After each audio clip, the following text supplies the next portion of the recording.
इतिहास का पहला अध्याय जिसका नाम है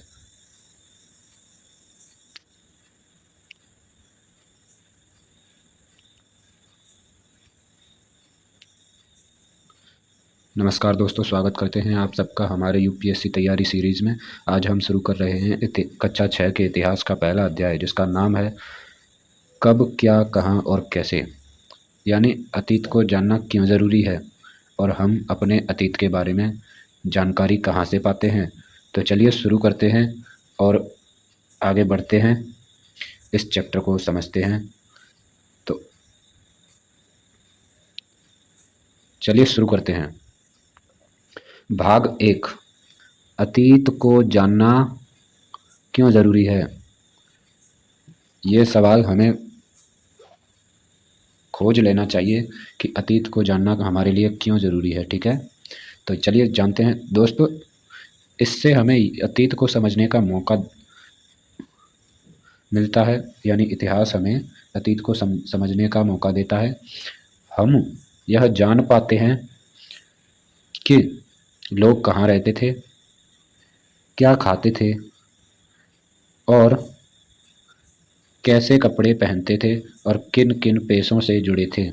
इतिहास हमें यह भी बताता है कि समाज समय के साथ कैसे बदलता गया। मतलब आज जो जीवन शैली है वह अचानक नहीं बनी, बल्कि एक लंबे समय बाद बनी है। अब चलते हैं अगले भाग पर, जिसमें हम जानेंगे लोग कहाँ रहते थे और कैसे जीवन जीते थे। भारत में नदियों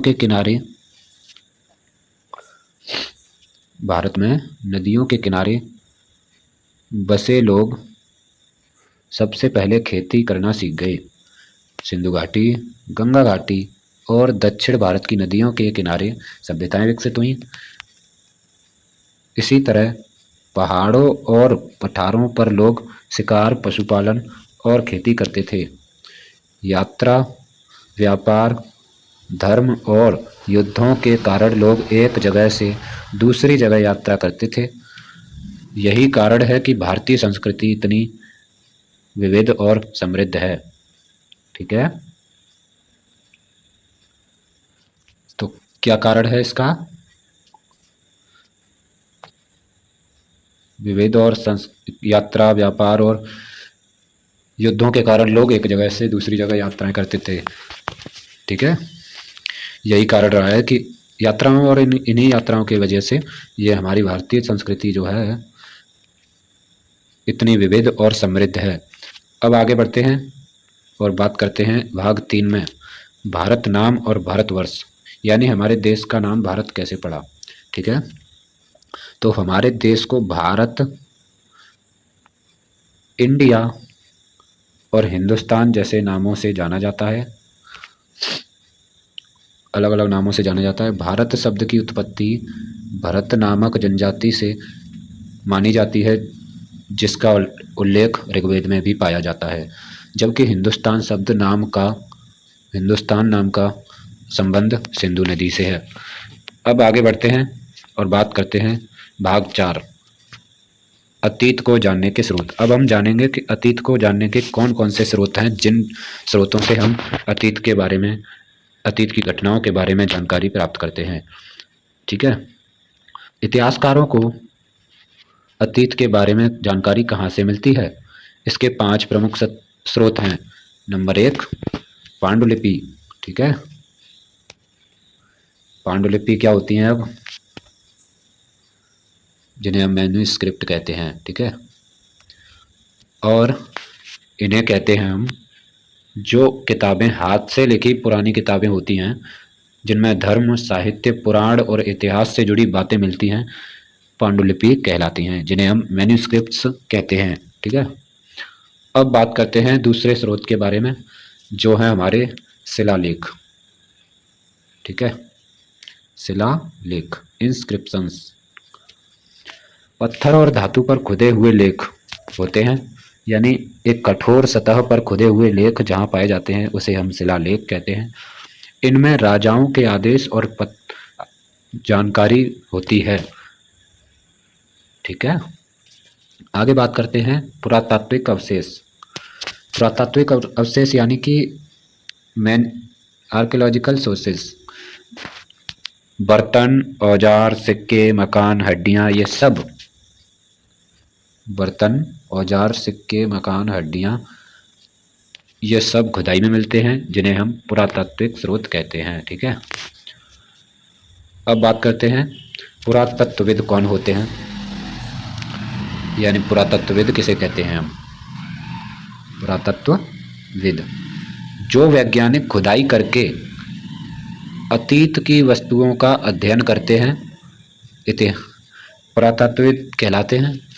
यानी कि जो हमें खुदाई के अनुसार बर्तन, मकान, सिक्के, हड्डियाँ आदि जो सामान मिलते हैं, उनकी जो खुदाई करके अध्ययन करते हैं उनका, वो हमारे कौन कहलाते हैं, पुरातत्वविद।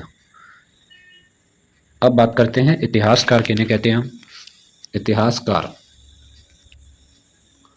जो इन सब स्रोतों को जोड़कर अतीत की कहानी लिखते हैं, उन्हें हम हिस्टोरियंस या इतिहासकार कहते हैं। ठीक है। इतिहासकार अर्थात जो इन सब स्रोतों को मिलाकर अतीत की कहानी लिखते हैं, इतिहासकार कहलाते हैं। अब बात करते हैं भाग 5, जिसमें हम जानेंगे समय की गणना। ठीक है।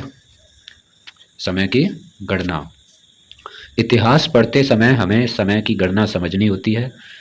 जैसे ईसा पूर्व, यानी जिसे हम ईसा पूर्व इस अक्षर से प्रदर्शित करते हैं, जैसा कि आप देख सकते हैं, यानी जीसस क्राइस्ट के जन्म से पहले का समय। ठीक है। ईसा पूर्व का मतलब क्या है, ईसा मसीह के जन्म के पहले का समय। अब दूसरा शब्द हम यूज़ करते हैं ईसवी, यानी जीसस क्राइस्ट के जन्म के बाद का समय। ठीक है।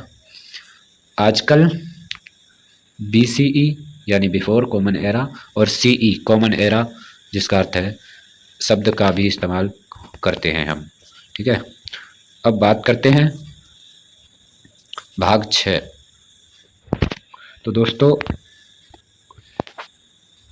दोस्तों इस अध्याय से हमने सीखा कि इतिहास सिर्फ राजाओं और युद्धों की कहानी नहीं है, यह किसानों, शिल्पकारों, व्यापारियों और आम लोगों की कहानी भी है। इतिहास हमें यह समझने में मदद करता है कि आज के समाज और सभ्यता किस तरह धीरे धीरे विकसित हुई। इसलिए अतीत को जानने के लिए हमें अलग अलग स्रोतों और खोजों का सहारा लेना पड़ता है। उम्मीद है आपको यह वीडियो पसंद आया होगा। अगर आप UPSC या किसी भी प्रतियोगी परीक्षा की तैयारी कर रहे हैं तो इस तरह की जानकारी आपके लिए बेहद। वीडियो को लाइक शेयर ज़रूर करें और चैनल को सब्सक्राइब करना ना भूलें। मिलते हैं अगले वीडियो में। धन्यवाद।